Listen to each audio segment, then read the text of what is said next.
Pendant plus de 10 ans, le Boeing 787 Dreamliner a été considéré comme un chef-d'œuvre de l'ingénierie aéronautique. C'était la fierté de l'aviation commerciale, moderne, sophistiquée et apparemment à l'épreuve des erreurs. Un accident mortel avec cet avion ne semblait tout simplement pas possible, jusqu'à ce que l'impensable se produise. Le vol 171 d'Air India s'est soudainement écrasé. En quelques secondes, un voyage tout à fait normal s'est transformé en tragédie. L'appareil a explosé à l'impact, causant la mort de près de 280 personnes, dont des familles entières, des étudiants et des professionnels de santé. Au début, les autorités ont traité l'événement comme un cas isolé, une tragédie sans explication évidente. Mais avec le temps, les pièces du puzzle ont commencé à s'assembler. Parmi les restes calcinés du Dreamliner, les enquêteurs ont découvert quelque chose d'alarmant. Ce n'était pas une panne ordinaire, ni des boulons desserrés, ni des systèmes électriques compromis.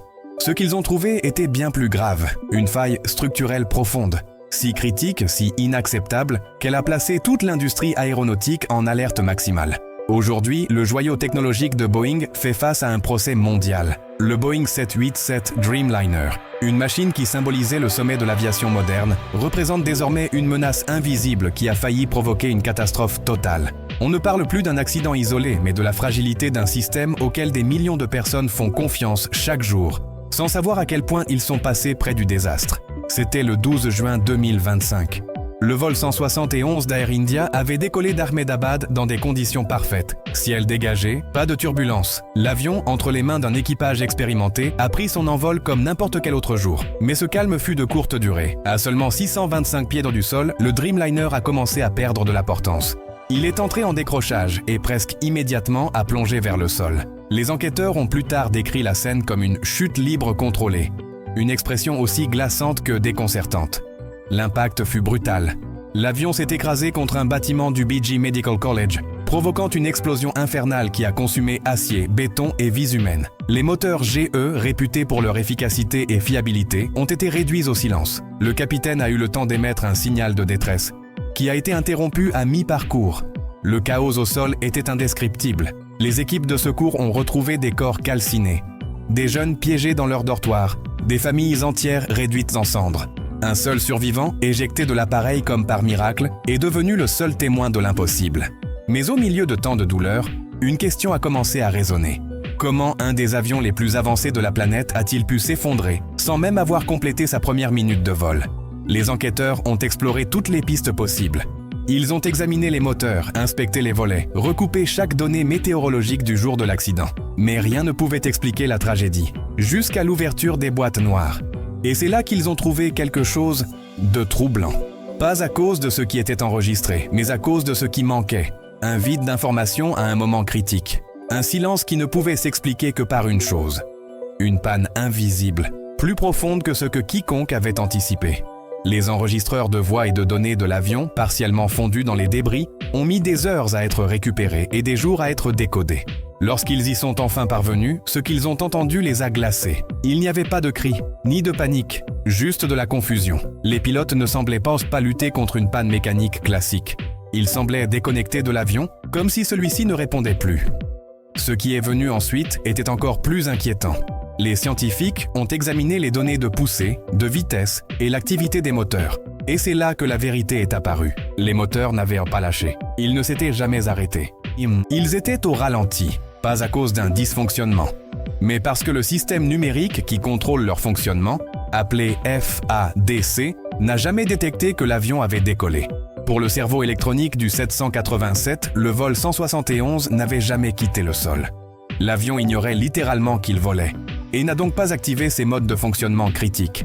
Cela aurait pu être une simple mauvaise configuration des volets, un détail mineur, qui n'a jamais déclenché les alarmes nécessaires. Le système Fly-by-Wire a également été examiné, cet enchevêtrement complexe d'électronique qui permet aux pilotes de contrôler l'avion. Un rapport de 2023 documentait une panne rare. Dans certaines conditions, l'avion pouvait s'incliner sans raison apparente au décollage. Boeing a publié une mise à jour pour corriger cela, mais il n'est toujours pas clair si cette correction a été appliquée à cet appareil. C'est alors que les enquêteurs ont commencé à envisager une hypothèse terrifiante. Ce n'était pas une panne mécanique classique, mais une tempête numérique.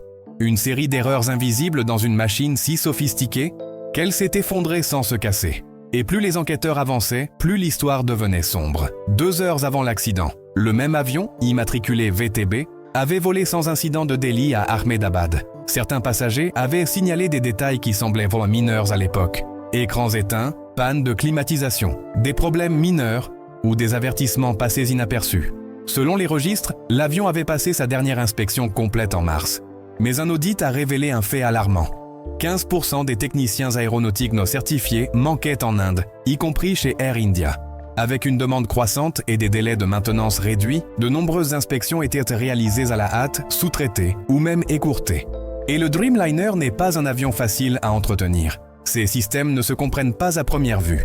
Ils sont constitués de couches numériques, de modules électroniques, de commandes hydrauliques gérées par logiciel. Son diagnostic repose davantage sur la lecture de données que sur l'usage d'outils. Une simple erreur logicielle, un capteur défectueux, une mise à jour incomplète. Cela peut suffire à déclencher une réaction en chaîne. Aujourd'hui, les enquêteurs pensent que c'est exactement ce qui s'est produit lors du vol 171. L'avion aurait pu décoller avec une panne numérique latente, un conflit logiciel affectant plusieurs systèmes, les volets, la poussée et même les algorithmes de contrôle de vol. Mais comme aucune alarme ne s'est activée, les pilotes n'ont jamais su qu'ils volaient sans instrument fiable. Les actions de Boeing ont chuté de 9% du jour au lendemain. Plusieurs compagnies aériennes ont commencé à suspendre les vols de leurs Dreamliners. Les services juridiques du Canada, du Royaume-Uni, de l'Australie et de l'Inde se sont préparés à déposer des plaintes pour décès injustifiés au titre de la Convention de Montréal. La flotte la plus rentable de Boeing, plus de 1100 Dreamliners en opération dans le monde, s'est soudainement retrouvée en péril.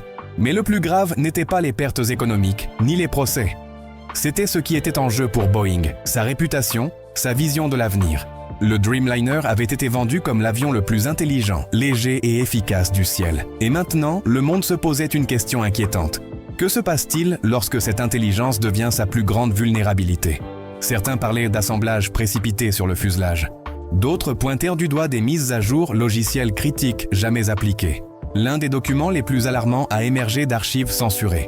Un mémo technique contenait un avertissement apparemment anodin. À mesure que l'enquête s'intensifiait, les experts se sont penchés sur le cœur numérique du Dreamliner. Ils ont examiné chaque aspect du logiciel qui gouverne l'avion. Le comportement automatisé des moteurs, la logique de vol et surtout le cerveau appelé FADC, l'architecture qui prend des décisions en temps réel. Ce qu'ils ont trouvé n'était ni un sabotage, ni une panne matérielle. C'était quelque chose de plus subtil, mais tout aussi mortel, une logique brisée. Les données montraient des signaux contradictoires, des informations sur la position des volets, la puissance des moteurs et la pression atmosphérique qui n'avaient même pas de cohérence entre elles. Des signaux qui auraient dû déclencher des alertes automatiques, mais ne l'ont pas fait. À la place, le système est entré dans une boucle d'indécision. Les comparaisons avec le désastre du MCAS, le système qui a abattu deux 737 MAX, n'ont pas tardé à surgir. Mais cette fois, il ne s'agissait pas d'un test bâclé ni d'une erreur de simulateur. Cette fois, le doute est survenu en plein vol, et la machine ne s'est pas trompée dans ses calculs. Elle ne savait simplement pas quoi faire. Alors que les enquêteurs poursuivaient la reconstruction de la chaîne des défaillances techniques, une autre tempête se préparait à l'intérieur même de Boeing. Des auditeurs internes ont commencé à revoir le processus de fabrication du Dreamliner. Protocole logiciel, rotation des techniciens, contrôle qualité des sous-traitants. Et ce qu'ils ont découvert était préoccupant. Boeing avait opéré sous une pression énorme pour respecter les délais. Et cette pression a eu un coût. Pendant l'accélération de la production du Dreamliner, des fissures sont apparues dans les joints du fuselage. Des retards se sont accumulés et des décisions de conception ont été compromises. L'entreprise a nié publiquement l'existence de problèmes graves, mais des documents internes et des rapports d'inspecteurs de la FAA racontaient une autre histoire. Un ingénieur senior, dans une alerte envoyée en 2024, a averti que des erreurs mineures dans le firmware de vol n'étaient pas correctement signalées via les canaux techniques. Il ne s'agissait pas de prédictions catastrophiques, c'était des avertissements, restés coincés dans la bureaucratie. Alors que le pays tentait d'assimiler ce qui s'était passé, d'autres fissures apparaissaient dans le système. Air India avait confié une grande partie de l'entretien de sa flotte à des sous-traitants régionaux.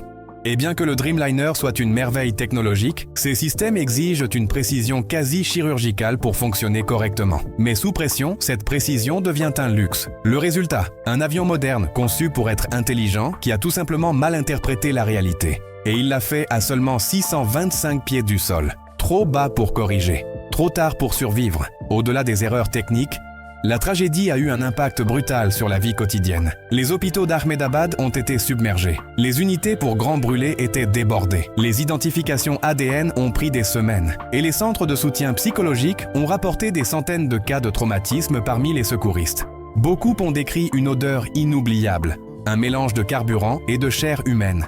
D'autres, le silence spectral laissé après les flammes. Le seul survivant, Vishwash Kumar Romesh, est sorti vivant, mais brisé. Le corps marqué, l'esprit rempli de souvenirs fragmentés, des masques à oxygène qui ne sont jamais descendus, des lumières clignotantes et une vibration anormale juste avant l'impact. Cette vibration, plus tard confirmée par les données, correspondait à la tentative tardive de déploiement d'un composant technique clé, la RAT, une source d'énergie d'urgence qui, cette fois, a réagi quelques secondes trop tard. Les répercussions n'ont pas tardé à arriver. Des gouvernements en Europe, en Amérique du Nord et en Asie ont lancé des inspections internes de leur flotte de Dreamliners. Les autorités ont exigé des audits logiciels. Les syndicats de pilotes ont commencé à réclamer des simulations spécifiques pour les défaillances croisées de systèmes. L'image de Boeing, autrefois presque intouchable, a commencé à se fissurer. L'autorité de l'aviation civile indienne a même suggéré la suspension temporaire de tous les 787 dans le pays. Air India, symbole du renouveau national sous la direction de Tata, faisait désormais face à un préjudice irréparable à sa réputation. Et dans les bureaux diplomatiques, les discussions pour rediriger les futures commandes vers Airbus se sont intensifiées. Le Canada, l'Australie et le Royaume-Uni ont demandé des rapports clairs. Les demandes d'indemnisation ont explosé. Et à Washington, on parlait déjà de nouvelles auditions au Congrès sur l'éthique du logiciel aéronautique de Boeing. Parce que ce qui s'est passé le 12 juin n'était pas une simple défaillance. C'était une rupture technologique, émotionnelle et géopolitique, et pour Boeing, cette rupture pourrait être plus grave que n'importe quel procès ou sanction.